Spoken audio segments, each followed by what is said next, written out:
Hazrat Abdul Malik wrote to Hajjaj, "Do not oppose Hazrat ibn Umar radiyallahu anhu." So Hazrat Abdullah bin Umar radiyallahu anhu came, and I, on the day of Arafah, was along with him.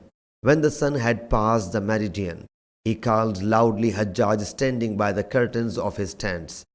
When he came out, he had a rape dyed in safflower on him. He said, "O Abdul Rahman, what happened to you?" He said, "If you want to follow the Prophet's practice, then depart." He said, "Right now?" He said, "Yes."